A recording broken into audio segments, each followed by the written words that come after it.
வணக்கம் நண்பர்களே. இன்டர்நேஷ்னல் ரிலேஷன்ஸில் லாட்டின் அமெரிக்கன் பாலிடிக்ஸ், லத்தீன் அமெரிக்க அரசியல், இதை நாம் டிஸ்கஸ் பண்ண போகிறோம்.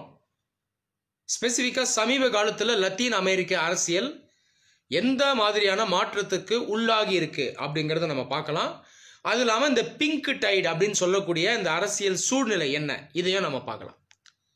இந்த லத்தீன் அமெரிக்கா, இங்கிலீஷில் லாட்டின் அமெரிக்கான்னு சொல்லுவோம், இது எங்கே இருக்குது அப்படின்னு நம்ம பார்த்தோம்னா, இது south America, central America, north அமெரிக்காவில் இருக்கக்கூடிய மெக்சிகோ நாடு, அது இல்லாமல் கரிபியன் தீவுகள், இது எல்லாத்தையும் ஒன்றடக்கியது தான் இந்த லத்தீன் அமெரிக்கா அப்படிங்கிற ஒரு பகுதி. லத்தீன் அமெரிக்கான்றது ஒரு கண்டம் கிடையாது, ஒரு நாடு கிடையாது. பல கண்டங்களையும் பல பகுதிகளையும் ஒன்று சேர்ந்த ஒரு கலாச்சார மண்டலம், இதுதான் இந்த லத்தீன் அமெரிக்கா. ஏன் நம்ம இந்த லத்தீன் அமெரிக்கான்னு சொல்கிறோம் அப்படின்னா, இங்கே லாட்டின் கல்ச்சரை நம்ம பார்க்கலாம். இங்கே இருக்கக்கூடிய பெரும்பாலான நாடுகள் அவங்க பேசக்கூடிய மொழி ஸ்பானிஷ், அது இல்லாமல் போர்ச்சுகீஸ். அப்போ கலாச்சாரம் சார்ந்து நம்ம அந்த ரீஜனை பார்க்குறோம். அதனால தான் நம்ம லாட்டின் அமெரிக்கான்னு சொல்கிறோம். ஒரு சில பேர் சவுத் அமெரிக்காவை லாட்டின் அமெரிக்கான்னு சொல்லுவாங்க, அது உண்மை கிடையாது. நான் சொன்னது போல் இந்த எல்லா பகுதிகளையும் ஒன்று இணைந்தது தான் இந்த லாட்டின் அமெரிக்கா. லாட்டின் அமெரிக்காவினுடைய இந்த ஹிஸ்ட்ரி, வரலாறு கொஞ்சம் ப்ரீஃபாக நான் சொல்கிறேன். இன்டெப்த்தாக சொல்கிறதுக்கு நமக்கு நேரம் பத்தாது. லாட்டின் அமெரிக்கா நீங்கள் பார்த்தீங்கன்னா ஒரு காலத்தில் ஐரோப்பிய ஏகாதிபத்தியத்துக்கு கீழே இருந்தது, யூரோப்பியன் இம்பீரியலிசம் கீழே இருந்தது. எப்படி இந்தியாவை பிரிட்டிஷ் ஆட்சி பண்ணாங்க, அதே போல் பல ஐரோப்பிய நாடுகள் லாட்டின் அமெரிக்காவை ஆட்சி பண்ணாங்க. பிரிட்டன், ஃப்ரான்ஸ், போர்ச்சுகீஸ், ஸ்பானிஷ் போன்ற நாடுகள் அங்கே ஆட்சி பண்ணாங்க. மெயினாக ஸ்பானிஷும் போர்ச்சுகீஸும் தான் மெயினாக லாட்டின் அமெரிக்காவை ஆட்சி பண்ணாங்க. லாட்டின் அமெரிக்காவில் அதுக்குள்ளே சவுத் அமெரிக்காவில் இருக்கக்கூடிய பெரிய நாடுகளான பிரேசில், அர்ஜென்டினாலாம் எடுத்துக்கிட்டிங்கன்னா பெரும்பாலும் ஸ்பானிஷ், போர்ச்சுகீஸ் கண்ட்ரோலில் தான் வந்துச்சு. சவுத் அமெரிக்காவில் பெரும்பாலான பகுதிகள் ஸ்பானிஷ், போர்ச்சுகீஸ் கீழே இருந்தது தான். கியூபா போன்ற நாடுகளும் ஸ்பெயின் கீழே இருந்தது. ஸோ இந்த மாதிரி ஒரு நிலவரத்தை தான் அந்த காலத்தில் நம்மளால் கவனிக்க முடிஞ்சது. அதுக்கப்புறம் லாட்டின் அமெரிக்காவில் என்ன ஆகுதுன்னா, புரட்சி வெடிக்குது, ரெவல்யூஷன் வருது. இந்த ரெவல்யூஷன்ஸ்க்கு முன்மாதிரியாக இருக்கக்கூடிய இன்னும் சில ரெவல்யூஷன் பார்த்தீங்கன்னா அமெரிக்கன் ரெவல்யூஷன். அமெரிக்காங்கிறது யூஎஸ்ஏ, நார்த் அமெரிக்கன் கான்டினென்டில் இருக்கக்கூடிய நாடு. நம்ம அமெரிக்கான்னு சொல்கிறோம்ல இன்னைக்கு, அந்த வல்லரசு, அதுதான் யூஎஸ்ஏ. அமெரிக்காவில் முதல்ல புரட்சி வெடிக்குது 1775, அமெரிக்கன் வார் ஆஃப் இண்டிபெண்டன்ஸ்னு சொல்லுவாங்க. எப்படி இந்தியா பிரிட்டிஷ் கீழே இருந்ததோ அமெரிக்காவும் பிரிட்டிஷ் கீழே இருந்தது. அதுக்கப்புறம் ஆயுதமேந்தி பிரிட்டிஷை சண்டை போட்டு நாட்டை விட்டு வெளியே விரட்டி அவங்க சுதந்திரம் வாங்கினாங்க. இதுதான் அமெரிக்கன் வார் ஆஃப் இண்டிபெண்டன்ஸ். அதுக்கப்புறம் பிரெஞ்சு ரெவல்யூஷன் நடந்தது, பிரெஞ்சு புரட்சி. இந்த புரட்சிகள்லாம் லாட்டின் அமெரிக்க நாடுகளுக்கு ஒரு இன்ஸ்பிரேஷனாக இருந்தது. அது இல்லாமல் லாட்டின் அமெரிக்காக்குள்ளேயே நிறைய புரட்சியாளர்கள், லீடர்ஸ் உருவாகிறாங்க. Simon Bolivar, Jose de San Martin, இவங்கள மாதிரி லீடர்ஸ்லாம் உருவாகிறாங்க. இவங்க ரெவல்யூஷனை கொண்டு வராங்க. அப்போது லத்தீன் அமெரிக்க நாடுகள் சுதந்திரம் வாங்கிறதுக்கு இவங்க பெரும் பங்கு வகிச்சாங்க அந்த காலத்தில். இதில் சைமோன் பொலிவர் அவர் மிகப்பெரிய ஒரு லீடர். ஸோ இந்த மாதிரியான ஒரு அரசியலை தான் அந்த காலத்தில் நம்மளால் பார்க்க முடிஞ்சுது. சொல்லப்போனால் லாட்டின் அமெரிக்காவில் முதல் முறையாக சுதந்திரம் வாங்கின நாடு ஹைத்தி, ஒரு சின்ன நாடு. ஃப்ரெஞ்சு கிட்ட இருந்து அவங்க சுதந்திரம் வாங்குறாங்க. ஃப்ரெஞ்சு காலனியாக இருந்த ஹைத்திக்குள்ளே இருந்த அந்த மக்கள், அதில் நிறைய ஸ்லேவ்ஸ் எல்லாம் இருந்தாங்க, அடிமைகள்லாம் இருந்தாங்க. அவங்கெல்லாம் ஒன்று சேர்ந்து சண்டை போட்டு சுதந்திரம் வாங்குறாங்க. அதுக்கப்புறம் கொஞ்சம் கொஞ்சமாக மற்ற நாடுகளுக்கு சுதந்திரம் வருது. பெரு, சில்லி, ஈக்குவடார், பிரேசில், அர்ஜென்டினா, அது மாதிரி கொஞ்சம் கொஞ்சமாக இந்த நாடுகள் சுதந்திரம் வாங்குறாங்க. ஆப்பிரிக்கா, ஏஷியா இதை கம்பேர் பண்ணும்போது லத்தீன் அமெரிக்க நாடுகள் பார்த்திங்கன்னா அந்த காலத்திலே சுதந்திரம் வாங்கிட்டாங்க. இதை நம்ம முக்கியமாக கவனிக்கணும்.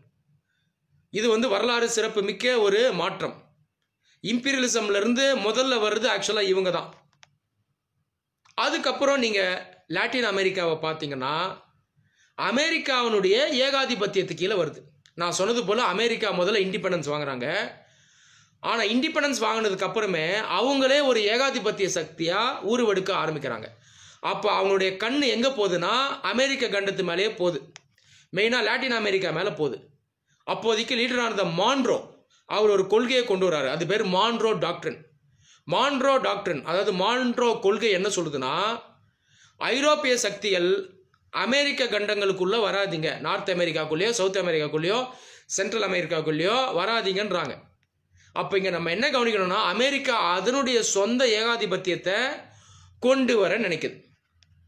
இந்த நேரத்தில் என்ன பண்ணுறாங்கன்னா கொஞ்சம் கொஞ்சமாக ஐரோப்பிய ஏகாதிபத்திய சக்திகள் இங்கே வர்றதை ஸ்டாப் பண்ணிட்டாங்க. இதை நம்ம ஒத்து கவனிக்கணும். அதுக்கப்புறம் 2ஆம் உலகப் போருக்கு அப்புறம் அமெரிக்கா முழு நேர ஏகாதிபத்திய சக்தியாக மாறுது. சொல்லப்போனால் உலகத்திலே மிகப்பெரிய ஏகாதிபத்திய சக்தியாக மாறுது. சரியா?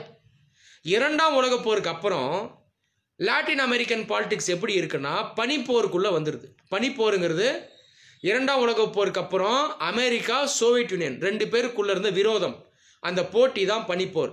இந்த பனிப்போர் போட்டி அப்படியே லாட்டின் அமெரிக்காக்குள்ளேயும் வருது. யார் இங்கே ஆதிக்கம் செலுத்த போகிறது, சோவியத் யூனியனா அமெரிக்காவா? இந்த போட்டிக்குள்ளே இப்போ லாட்டின் அமெரிக்கா மாட்டிக்கிறாங்க. கியூபா போன்ற நாடுகள்லாம் சோவியத் யூனியனோட க்ளோஸாக இருக்குது. கியூபா ஒரு சின்ன தீவு, ஆனால் சக்தி வாய்ந்த ஒரு நாடு, மிலிட்ரி பவர். சொல்லப்போனால் ஆப்பிரிக்கா நாடுகளெல்லாம் அவங்க அந்த காலத்திலே இராணுவத்தை அமைச்சு அவங்க சண்டை போட்டாங்க. அந்தளவுக்கு சக்தி வாய்ந்த நாடு. இன்றைக்கும் லாட்டின் அமெரிக்காவில் இருக்க பல நாடுகளுக்கு கியூபா உதவி செய்கிறாங்க. இன்றைக்கி தேதியில் லாட்டின் அமெரிக்காவில் கியூபா, வெனிசுவேலா இந்த 2 நாடுகள் தான் அமெரிக்காவுக்கு மிகப்பெரிய சிம்ம சொப்பனம். எப்படி ஆசியாவில் நார்த் கொரியா, ஈரான் இருக்குது, அதே மாதிரி லாட்டின் அமெரிக்காவில் அமெரிக்காவுக்கு பெரிய எதிரிகள் யாருன்னா, அதாவது யூஎஸ்ஏக்கு பெரிய எதிரிகள் யாருன்னா கியூபா, வெனிசுவேலா. இன்னைக்கு தேதியில் கியூபாவையும் வெனிசுவேலாவையும் சப்போர்ட் பண்ணுறது யாருன்னா ரஷ்யா, சைனா. இப்போ இந்த லாட்டின் அமெரிக்க நாடுகள் இவங்களுடைய பொருளாதாரத்தை ஒத்து கவனிச்சோன்னா 2ஆம் உலகப் போருக்கு அப்புறம் பெரும்பாலும் சோசியலிச கொள்கையினால வழி நடத்தி செல்லப்பட்ட நாடுகள், மெயினாக லெஃப்ட் விங் பாலிடிக்ஸ். ஓகேங்களா? இப்படி தான் நகர்ந்துட்டு வருது. அதே நேரத்தில் வலதுசாரி கொள்கையை எடுத்துகிட்டு வரணும்னு அமெரிக்கா நினைக்குது. அதுக்கான வேலையும் பார்த்துச்சு. உதாரணத்துக்கு சில்லியில் என்ன பண்ணாங்கன்னா, சில்லி நாட்டில் டெமோக்ராட்டிக்காக எலெக்ட் ஆன லீடர் ஒருத்தர் இருந்தார், அலண்டேன்னு அவர் பேர்.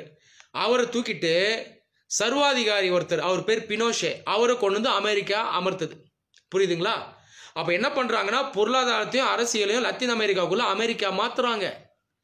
ஆனால் இதை ரெசிஸ்ட் பண்ணுற மாதிரி எதிர்த்து நின்ன நாடு கியூபா, சின்ன நாடு. அங்கே அப்படியே ரிவர்ஸ் நடக்குது. அங்கே அமெரிக்காவினுடைய ஒரு சப்போர்ட்டர் பட்டிஸ்டான்னு சொல்கிற ஒரு சர்வாதிகாரி இருக்கார்.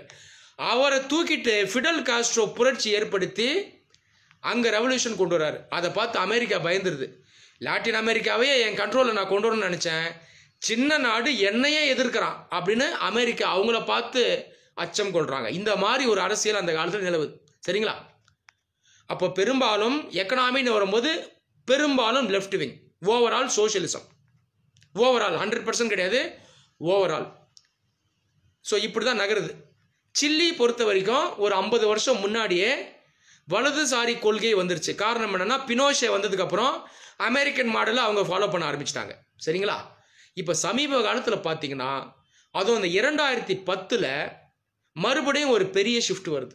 இந்த ஷிஃப்ட் என்னன்னா, லெஃப்ட் விங் பாலிடிக்ஸ்லேருந்து right wing politics, right wing எக்கனாமிக்கு நிறைய நாடுகள் லாட்டின் அமெரிக்காவில் மாறுறாங்க. இதை கன்சர்வேட்டிவ் வேவ்னு நம்ம சொல்கிறோம். பேசிக்காக ரைட் விங். அதுக்கப்புறம் நம்ம ஒத்து பார்த்தீங்கன்னா இப்போ தான் ஒரு 2 வருடங்களாக மறுபடியும் பல நாடுகள் லெஃப்ட் விங் நோக்கி திரும்புகிறாங்க. இதில் ஒத்து பார்த்தீங்கன்னா சில்லேவே திரும்ப லெஃப்ட் விங் நோக்கி போகுது. மிகப்பெரிய பொலிட்டிக்கல் ஷிஃப்ட், எக்கனாமிக் ஷிஃப்ட்.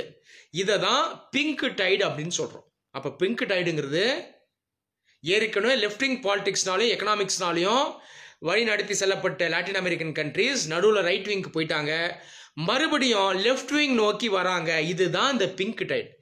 இப்போ இந்த பிங்க் டைடை பார்த்து மறுபடியும் அமெரிக்கா பயப்படுறாங்க.